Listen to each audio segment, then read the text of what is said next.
بسم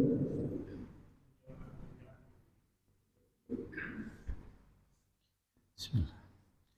إلى حضرة النبي المصطفى رسول الله صلى الله عليه وسلم وعلى آله وصحبه الكرام، ثم إلى أرواح مشايخنا ومعلمينا ووالدينا وجميع المسلمين والمسلمات والمؤمنين والمؤمنات من الأولياء والشهداء والصالحين، خصوصا إلى أرواح الإمام محي الدين أبي زكريا يحيى بن شرف النووي، أن الله يتغشاه بالروح والمغفرة وينفعنا بأسرارهم وأنوارهم وأعلامهم ونفاحة في الدين والدنيا والآخرة، إن الله يقضي هوائجنا في الدين والدنيا والآخرة. إلى حضرة النبي الفاتحة. بسم الله الرحمن الرحيم، الحمد لله رب العالمين، الرحمن الرحيم، مالك يوم الدين، إياك نعبد وإياك نستعين، اهدنا الصراط المستقيم، صراط الذين أنعمت عليهم غير المغضوب عليهم ولا الضالين. السلام عليكم ورحمة الله وبركاته. بسم الله الرحمن الرحيم، الحمد لله رب العالمين، وبه نستعين على أمور الدنيا والدين، والصلاة والسلام على أشرف الأنبياء والمرسلين، سيدنا ومولانا محمد وعلى آله وصحبه أجمعين. سبحانك لا علم لنا إلا ما علمتنا إنك أنت العليم الحكيم، وتب علينا إنك أنت التواب الرحيم. قال رب اشرح لي صدري ويسر لي أمري واحلل عقدة من لساني يفقه قولي. ربي زدنا علما وارزقنا فهما. أما بعد.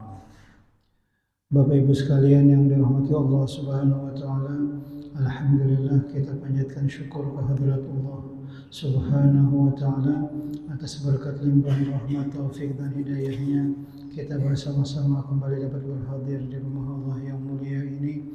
Kita tunaikan peribadatan sholat fardu berjamaah, kita isi dengan kajian-kajian agama seputar hadis-hadis Nabi Sallallahu Alaihi Wasallam yang kita rujuk di dalam kitab Al-Arba'in An-Nawawiyah.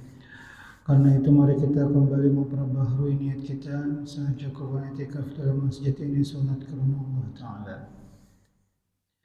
Kita akan lanjutkan kembali ulasan hadis Al-Arba'in An-Nawawiyah pada hadis yang ke-30. Bismillahirrahmanirrahim. Qala al-musannif rahimahullahu ta'ala wa nafa'ana bihi wa bi'ulumihi fid dharain. Amin. Al-hadits ats-tsalasun عن أبي ثعلبة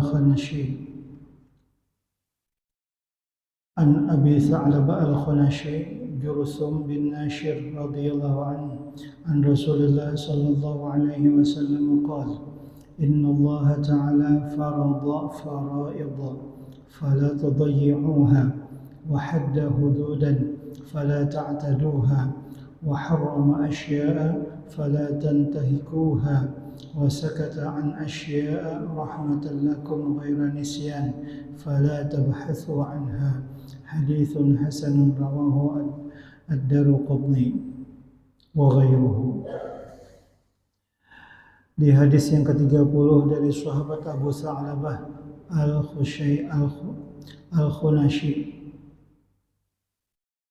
Al-Khushani yakni Jurthum bin Nashir radhiyallahu anhu, bahwasanya dari Rasulullah sallallahu alaihi wasallam beliau bersabda, Inna Allah Ta'ala faradha faraidha. Sesungguhnya Allah Ta'ala Subhanahu wa Ta'ala telah mewajibkan beberapa kewajiban. Fala tudayyi'uha, maka janganlah kamu menyia-nyiakannya. Wa hadda hududan, dan dia telah menentukan beberapa hukum atau had. Fala ta'taduha, dan janganlah kamu melampauinya. Wa harrama asya'a, dan dia juga telah mengharamkan beberapa hal. Fala tantahikuha, maka janganlah kamu melanggarnya. Wa sakata an asya'a, dan dia telah mendiamkan beberapa hal. Rahmatan lakum ghaira nisyan, sebagai kasih sayangnya bagimu bukan karena lupa. Fala tabhatsu anha, maka janganlah kamu membahasnya atau mencari-cari hal ihwalnya. Hadis yang diriwayatkan oleh Imam Ad-Darqutni dan selain beliau.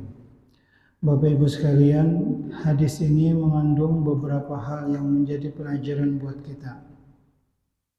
Yang pertama, bahwa Allah Subhanahu wa taala telah memfardukan sejumlah kewajiban.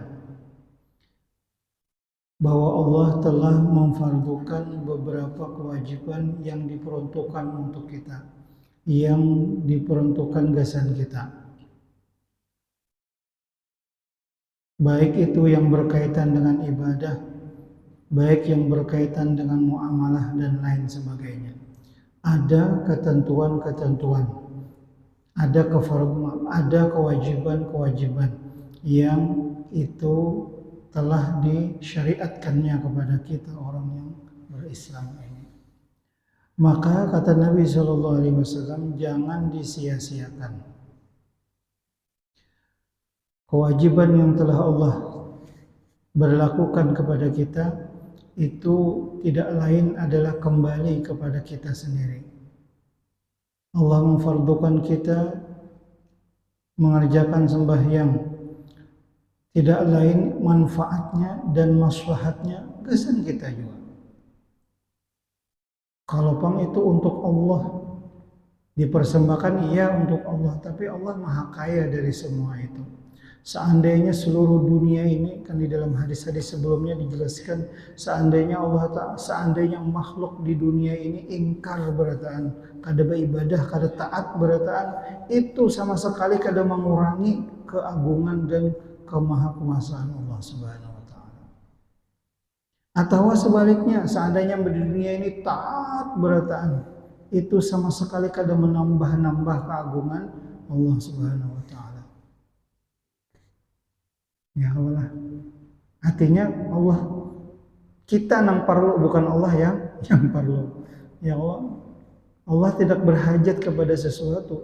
Sebaliknya kita makhluknya selalu berhajat dengan Allah. Nah, ini kan bahasa tauhidnya kayak itu. Ya Allah. Maka dalam hal ini, ketika Allah Subhanahu wa taala memberikan kefarduan, memberlakukan kewajiban-kewajiban, maka itu tidak lain untuk kita sendiri. In ahsantum li anfusikum. Nah, Allah berfirman seperti itu. Apabila kalian berbuat baik, maka kebaikan itu untuk kalian juga. Kada untuk Allah. Allah maha kaya dari semua itu. Kita nang parlu. Jadi Allah tuh perlu disembah lah guru ya. Nah, kayak itu salah pula pahamannya. Kita nang berkewajiban taat. Kenapa? Karena kita adalah ciptaannya, makhluknya, dalam genggamannya kita nih. Maka kita sebagai orang yang beriman kepada Allah, mewujudkan keimanannya itu dengan ketaatan kepada perintah-perintah Allah. Dari peribadatan, sembahyang, puasa, berzakat, sampai berhaji, itu merupakan kefarduan yang dibebankan kepada kita. Maka jangan jar Nabi disia-siakan. Artinya Bapak Ibu sekalian, ini kewajiban jangan dilanggar, jangan ditinggalkan. Nah, kita bicara nang ringan-ringan aja tadi tahjilun kayak rukun Islam nang 5 itu nah. Nah, itu sesuatu yang luar biasa. Kan di dalam hadis yang sebelumnya disebutkan, nah, bahwa di antara amalan yang memasukkan orang ke dalam surga dan menjauhkan dari neraka, itu adalah perkara yang besar kata Nabi. Dan itu adalah sesuatu yang akan mudah bagi seorang hamba menjalankannya kalau itu memang ditakdirkan atau ditentukan oleh Allah bagi yang mudah menjalaninya. Maka kita bersyukur Bapak Ibu sekalian diberikan nikmat berupa ketaatan ini nah. Ketaatan kita nih hati ringan. Ya kalau ringan menggawi taat tuh ringan. Nah berarti itu tanda tuh kita tuh telah diberi keimanan yang baik oleh Allah Subhanahu wa taala. Bersyukur kita. Nah,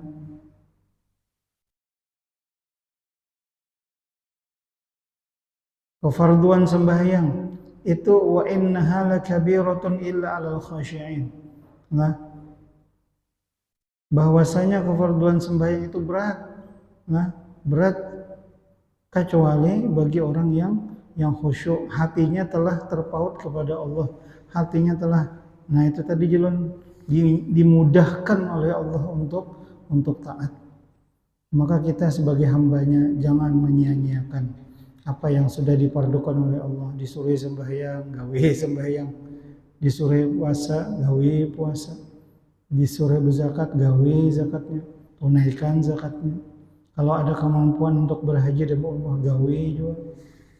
Nah itu kefarduan yang diberikan Allah untuk kita. Selain dari itu juga banyak. Nah, baik yang berkaitan dengan apa aja tadi, muamalah, ya hubungan kita kepada sesama.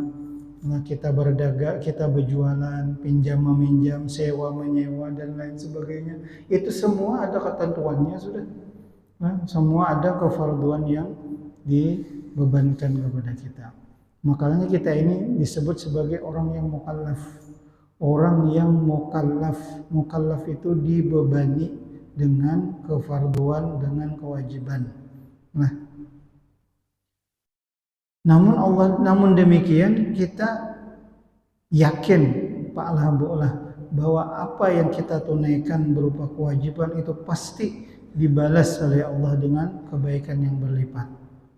Artinya Allah kada sekadar menuntut kepada kita untuk taat, tetapi Allah memberikan yang lebih lagi dari ketaatan itu. Maka Allah Subhanahu wa taala dalam sebuah ayat Al-Qur'an disebutkan man 'amila shalihan min zakarin aw unsa wa huwa mu'min. Nah, tanda kata kuncinya wa huwa mu'min. Falanuhyiyannahu hayatan thayyibah wa lanajziyannahum ajrahum bi ahsani ma kanu ya'malun. Mendengar firman Allah ini nyaman pong. Lah nyaman kita. Barang siapa ujar Allah yang beramal kebaikan, beramal soleh, baik itu laki-laki atau perempuan, dan ia melaksanakan amal solehnya itu, menggawi kewajiban kan termasuk amal soleh kalau boleh. Nah, menggawi kefarduan itu merupakan bagian dari amal kebaikan, dan dia menggawi itu atas dasar iman. Artinya ia menggawi itu lantaran beriman kepada perintah Allah, percaya lawan perintah Allah, percaya dengan apa yang dititahkan oleh Allah Subhanahu wa taala untuknya, inya gawe. Maka kemudian Allah akan berikan kepada si hamba yang beriman itu, baik itu laki-laki atau perempuan, hayatan thayyibah. Kami akan beri kehidupan yang baik untuk dia. Bapak Ibu, kehidupan yang baik itu tidak selamanya mulus juga, Bang. Ya Allah, kehidupan yang baik itu maksudnya kita tuh nyaman menjalani hidup. Nah, hidup kita ini selalu akan selalu akan diselimuti oleh masalah demi masalah. Ngarannya gini masalah, ngarannya gini kita masih hidup. Cuman menjalaninya itu kita nyaman. Nah, menjalani kehidupan tuh nyaman. Nah, ini pangkuan kuncinya sebunyinya di situ. Cuman kita ini kadang ngalihai lah. Bisa kada taat tuh nah. Disuruh kayak ini, kayak itu. Jurang jangan kayak ini, jangan mengambil, diambil. Nah, ya Allah, jangan mengambil hak orang, diambil. Nah, kan apa ya? Jadi kehidupan kita ini susah jadinya. Nah, kada hayatan thayyibah. Banyak tafsiran-tafsiran dari para mufassir terkait dengan hayatan thayyibah itu. Kehidupan yang nyaman, kehidupan yang mudah, kehidupan yang menyenangkan. Nah, itu kan yang menjadi impian kita berataan, ya Allah. Kita di dunia berharap dapat kebaikan. Rabbana atina fid dunya hasanah wa fil akhirati hasanah. Lah, di akhirat dapat kebaikan juga. Nah, wa qina azabannar. Di akhirat nanti terhindar dari neraka. Bahasanya itu terhindar dari neraka. Itu kan tempatnya dua aja, mengkada neraka surga. Artinya bila terhindar dari neraka berarti masuk surga. Maka bagaimana kemudian kita bersikap dan berperilaku? Tentu tadi jangan kita sia-siakan, menyia-nyiakan kefarduan yang telah Allah bebankan kepada kita. Yang kedua, wahadda hududan. Nah ini jawab Ibu Allah telah memberikan batasan-batasan had, batasan-batasan hukum. Nah, kalau dalam fikih itu ada istilah hudud. Hudud itu perkara-perkara yang sifatnya apa ya, perkara-perkara yang sifatnya jinayah. Jinayah itu kriminal. Nah, mencuri, berzina, merampok, apa-apa tuh. Nah, macam-macamnya. Nah, itu punya hudud, punya batasan-batasan. Nah, artinya yang disebut dengan mencuri seperti apa, disebut dengan berzina seperti apa, disebut dengan merampok seperti apa, disebut dengan merusak, macam-macamnya itu. Nah, itu ditentukan Allah sudah batasan-batasannya. Maka jangan dilanggar. Fala ta'taduha, maka jangan melampaui. Nah, jangan melampaui. Hukum-hukum yang telah diberikan oleh Allah Subhanahu wa taala itu jelas. Al-halalu bayyinun wal haramu bayyinun. Yang halal itu jelas, yang haram itu juga jelas. Meskipun setelah itu beliau bersabda ada hal-hal yang syubhat, hal-hal yang antara yang samar. Maka Jisidin jangan sampai terjerumus dalam hal-hal yang seperti itu karena bisa mengarah kepada sesuatu yang haram. Wa harrama asya'a. Nah, Allah juga mengharamkan beberapa hal. Nah, Allah mengharamkan beberapa hal. Kita dilarang makan apa? Makan daging babi. Nah, kita dilarang makan bangkai. Maka itu ketentuan yang sudah jelas dari Allah Subhanahu wa taala. Maka jangan dilanggar. Nah, jangan dilanggar karena itu membawa kepada kerusakan.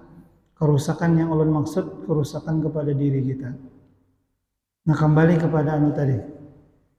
Mengapa kemudian Allah memfardukan kefarduan suatu kefarduan kepada kita itu kembali terpulang kebaikannya kepada kita. Kita disuruh sembahyang karena kebaikan sembahyang itu.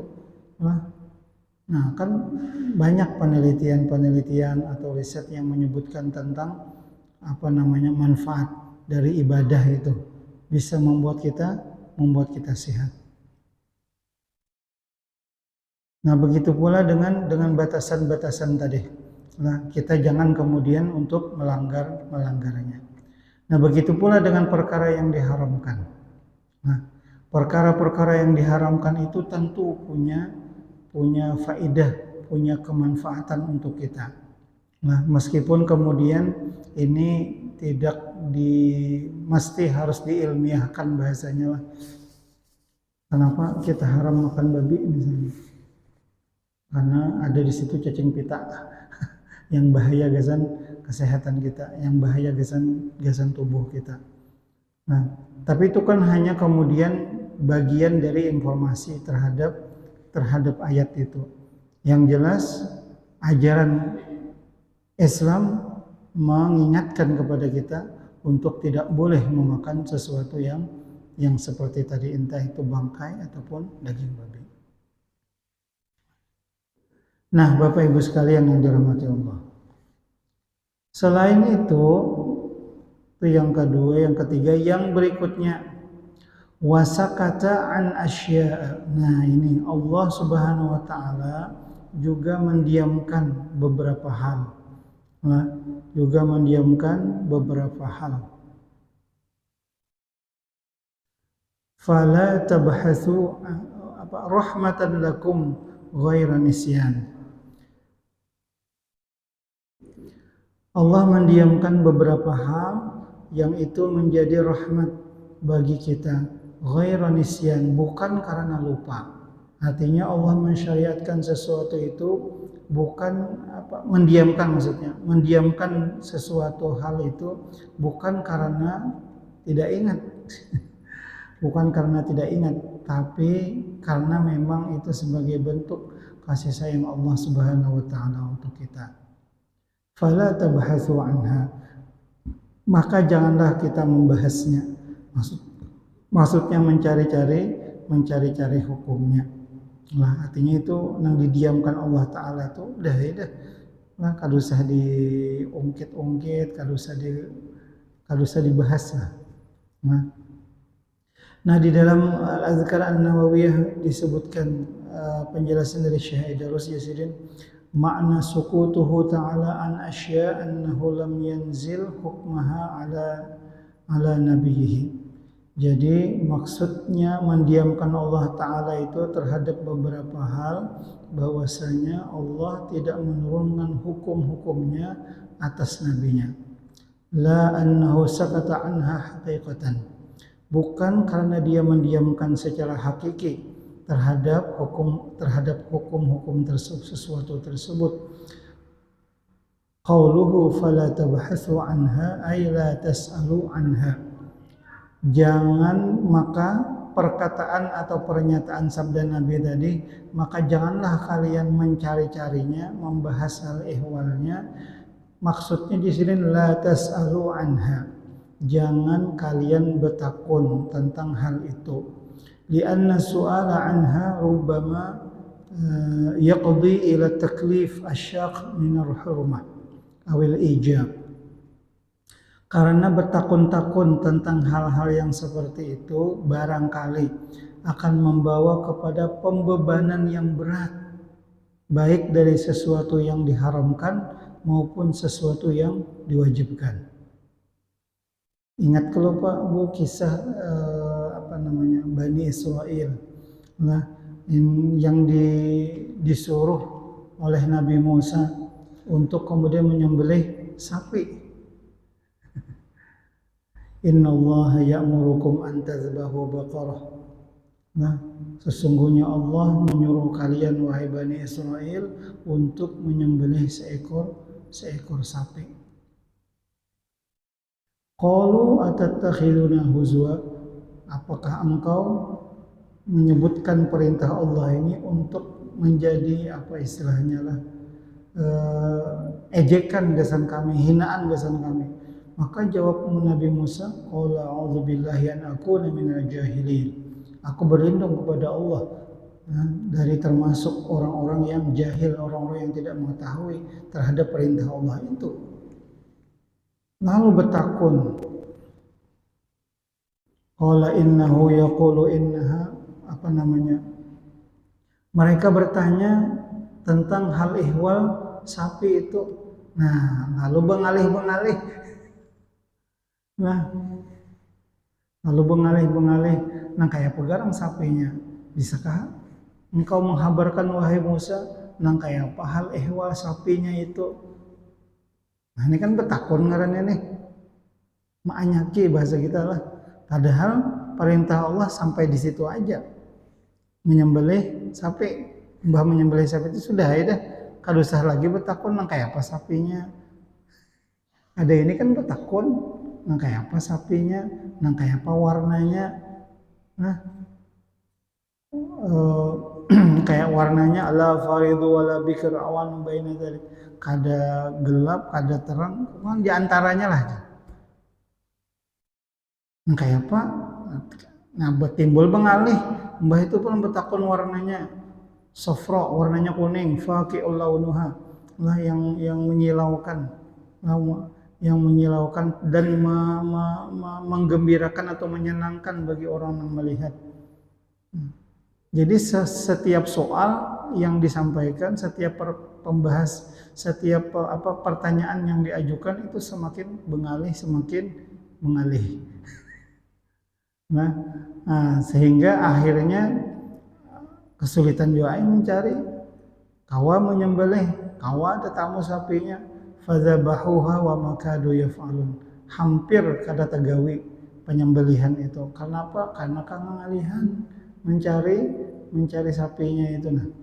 Nah ini akibat dari betakun terlalu anyak lah betakun tuh.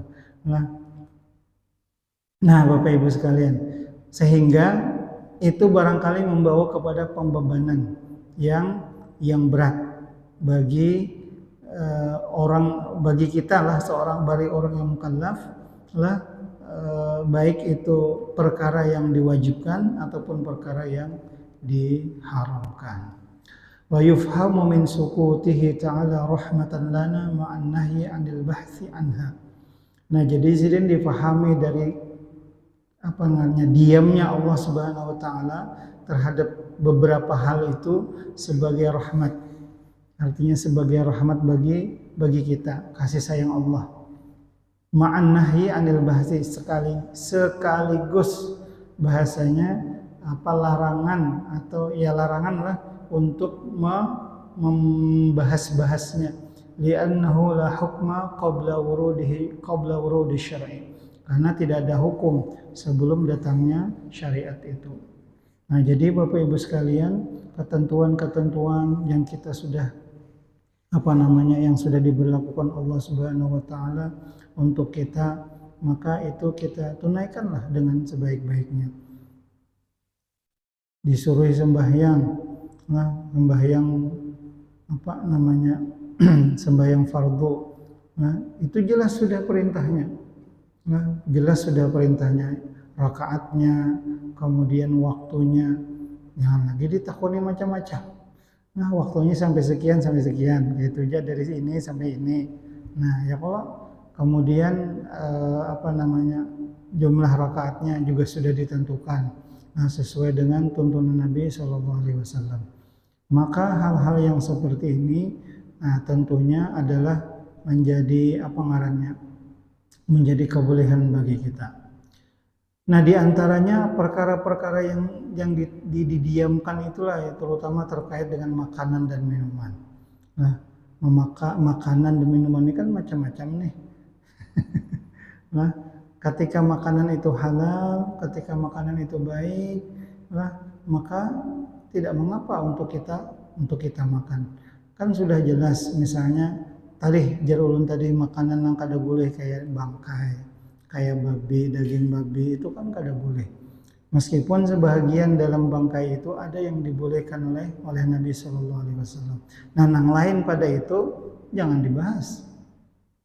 Wahillat lana maitatani waddamani. Jadi dalam sebuah hadis disebutkan ada 2 bangkai yang dihalalkan. Nah, ada 2 bangkai yang dihalalkan. Di antaranya adalah as-samaku wal jarad. Nah, bahasanya ikan. Maka ikan yang ada di lautan itu, kata Nabi SAW, al-hillu maitatuhu. Bangkainya halal, baik untuk artinya boleh untuk dimakan. Ini betakun iwak mana aja.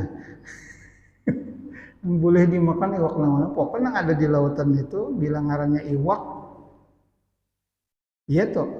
Nah, asal ngarannya iwak aja maka boleh. Nah, kecuali yang memang sudah ada ketentuan-ketentuannya. Nah, tapi di dalam keumuman hadis itu disebutkan seperti itu. Huwa tahurun ma'uhu al-hillu maitatuhu. Banyunya, airnya suci, lagi mensucikan. Nah, masin aja. Tapi itu boleh dan sah digunakan untuk bersuci. Nah, kemudian al-hillu maitatuhu, nama bangkainya dari ikan-ikan yang ada di laut itu halal. Nah, artinya boleh dikonsumsi oleh kita meskipun itu bangkai. Nah, maka hal-hal yang seperti itu tidak memerlukan lagi untuk kita bahas lebih lanjut. Nah, Bapak Ibu sekalian yang dirahmati Allah, jadi ini adalah perkara-perkara yang harus kita pahami lah, ketentuan-ketentuan dari agamanya Allah Subhanahu wa taala. Nah, ini disebutkan oleh Imam An-Nawawi sebagai hadis yang hasan yang diriwayatkan oleh Ad-Daruqutni. Nah, jadi ini hadis adalah hadis yang hasan itu di bawah derajat sahih, artinya dia masih makbul, masih bisa diamalkan. Dia lebih terkait, kalau hadis hasan ini Pak Ibu lebih terkait pada si perawinya. Nah, perawinya itu di bawah hadis yang sahih, tapi dia masih tetap diterima. Karena dalam hadis itu tingkatannya ada 3, ada yang sahih, ada yang hasan, ada yang lemah atau dhaif. Baik itu sahih ataupun hasan itu sama-sama kategorinya makbul. kategorinya diterima. Kemudian yang di bawahnya yang dhaif itu atau yang lemah itu mardud, tidak diterima. Meskipun demikian, ketika hadis itu yang lemah itu kemudian memiliki banyak periwayatan, maka hadisnya itu bisa naik derajatnya menjadi hasan. Menjadi hasan. Terutama Bapak Ibu itu berkaitan dengan keutamaan beramal.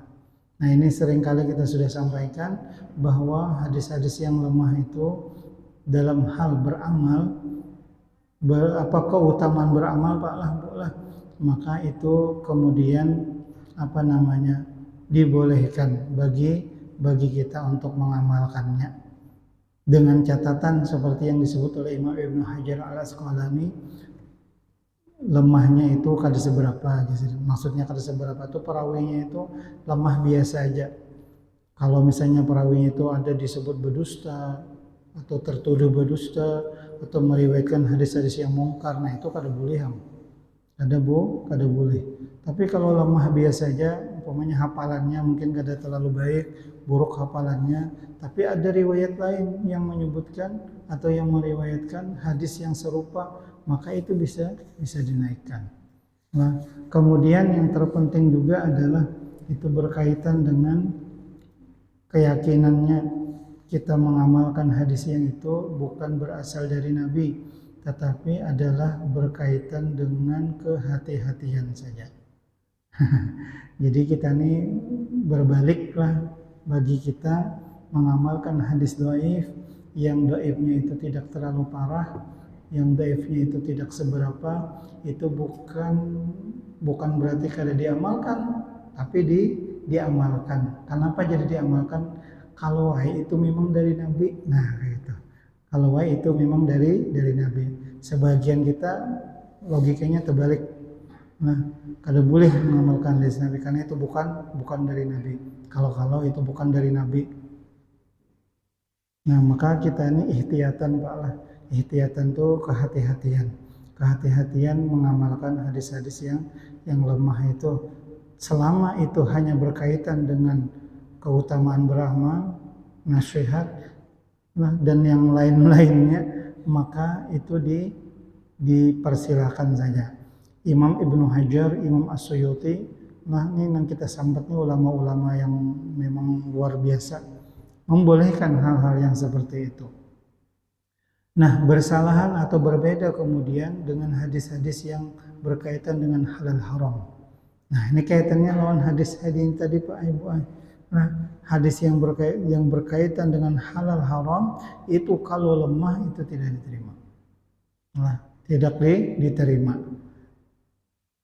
Halal haram kewajiban keyakinan maka itu kada diterima. Misalnya ada riwayat yang menyebutkan ada lagi sembahyang fardu selain 5 waktu misalnya. Ada puasa yang lain selain puasa Ramadan yang fardu misalnya.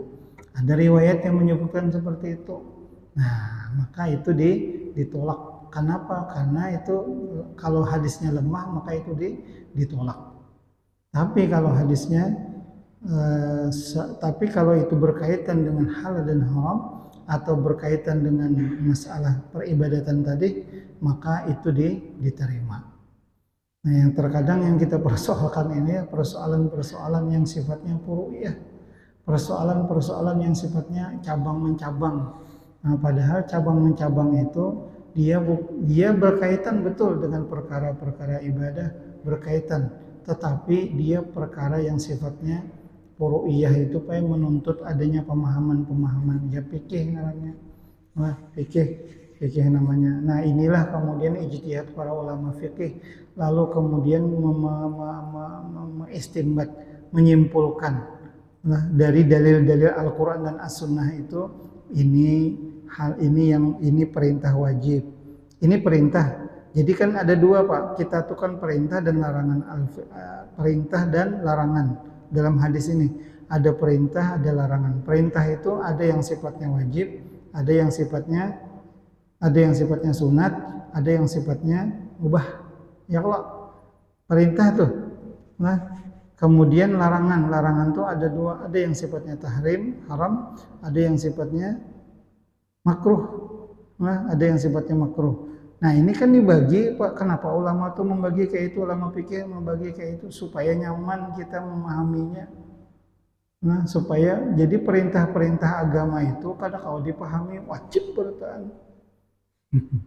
Ada perkara-perkara yang tidak wajib, tapi itu perintah juga. Kemudian ada juga larangan-larangan, tapi larangan itu kadang haram beratan, ada juga yang makruh.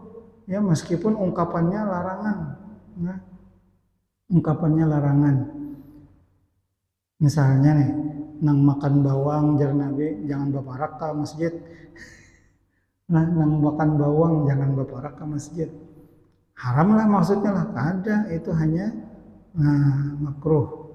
Kenapa jadi makruh? Karena ada, nah itu kan tugas bubuhan sidin nang mengistimbat, menyimpulkan, jadi kemudian itu bermakna bukan bermakna tahrim, tapi bermakna makruh saja.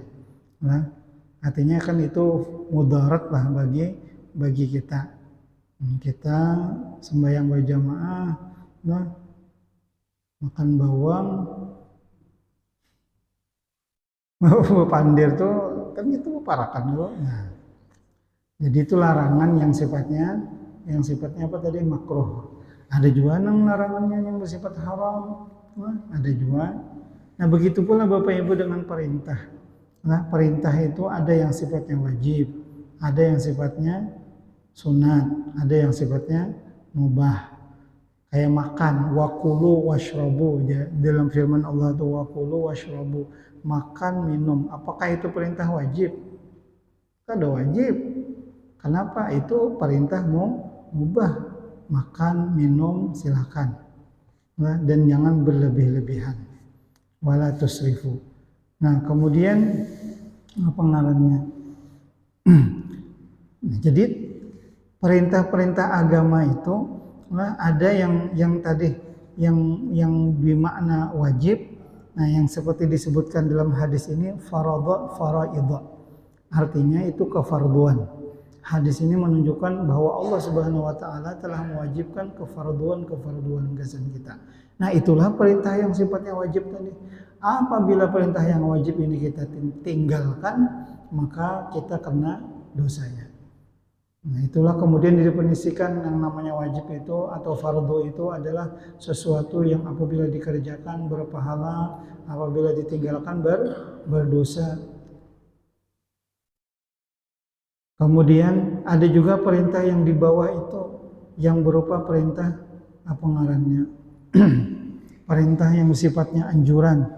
Nah, sifatnya anjuran, sembahyang sunat misalnya, atau puasa sunat misalnya.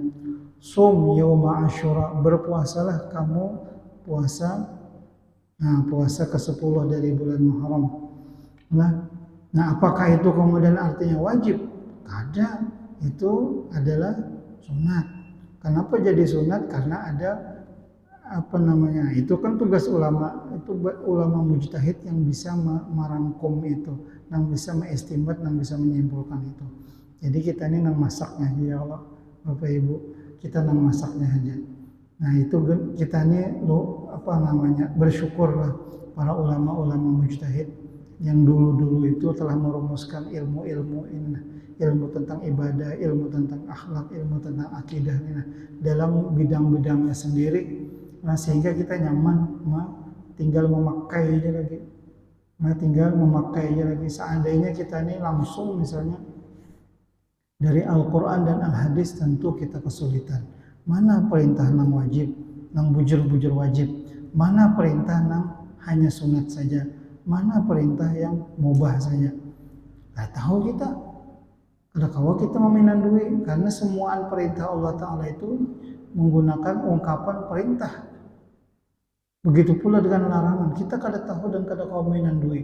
Mana perintah yang haram, mana perintah yang makruh. Nah, itu dulu dibagi oleh para ulama kita. Nah, ini yang diperjelas oleh sidin hukum-hukumnya itu. Nah, sehingga bagi kita itu Mudah kalau untuk menggawinya. Yang haram ini, yang makruh ini, yang wajib ini, yang sunat ini, yang mubah ini. Nah, jadi diuntungkan. Yang mubah, yang sunat apabila dikerjakan berpahala, ditinggalkan kada apa. Nah, bolehlah kada puasa Asyura boleh. Kenapa? Karena itu sunat. Perkara sembahyang misalnya, bolehlah kadang baca surah selain Fatihah. Bolehlah. Boleh. Kenapa? Karena itu perintah yang sunat saja. Namun misalnya bolehlah kadang baca Fatihah. Nah, itu kan lain lagi. Ada boleh karena perintahnya wajib dalam rukun sembahyang itu. Nah, jadi kita syukur pian lah sudah diberikan rumusan ilmu fikih itu oleh para ulama. Yang mubah kayak itu juga. Kita perkara-perkara yang mubah, makan, minum, berpakaian dan lain sebagainya. Nah, begitu pula dengan perintah-perintah yang larangan-larangan yang bersifat makruh tadi dan yang bersifat haram. Orang yang mengerjakan perintah wajib, orang yang mengerjakan perintah sunat dan mubah, itulah yang disebut dengan taat. Maka orang yang taat akan diberikan oleh Allah Subhanahu wa taala pahala, balasan kebaikan demi kebaikan. Begitu pula dengan orang yang mengerjakan atau melanggar larangan Allah, baik itu perkara yang haram dan yang makruh, itu kena akibatnya, kena dosanya. Yang apabila itu kemudian dikerjakan, maka akan kembali keburukan itu kepada orangnya. Nah, itu Pak Lahbulah beberapa ulasan kami yang berkaitan dengan hadis ini. Mudah-mudahan kita bisa memahami, kemudian mengambil pelajaran dari hadis ini. Kita tunaikan kewajiban kita tidak boleh sia-siakan kewajiban yang sudah ada. Kita taati batasan-batasan hukum Allah, kita jangan lampaui terhadap batasan-batasan tersebut. Kita tinggalkan perkara-perkara yang haram. Mudah-mudahan kita senantiasa diberikan bimbingan dan rahmat serta ampunan dari Allah Subhanahu wa taala. Amin ya rabbal alamin. Mohon ampun, mohon maaf, minta ridho dan berataan. Kalau ada hal-hal yang tidak berkenan, hadanallahu wa iyyakum ajma'in. Subhanakallahumma wa bihamdika asyhadu an la ilaha illa anta astaghfiruka wa atubu ilaik. Wassallallahu ala sayyidina wa maulana Muhammadin wa ala alihi wa sahbihi wasallam. Subhana rabbika rabbil izzati amma yasifun wa salamun alal mursalin walhamdulillahi rabbil alamin. Akhirul kalam, assalamualaikum warahmatullahi wabarakatuh.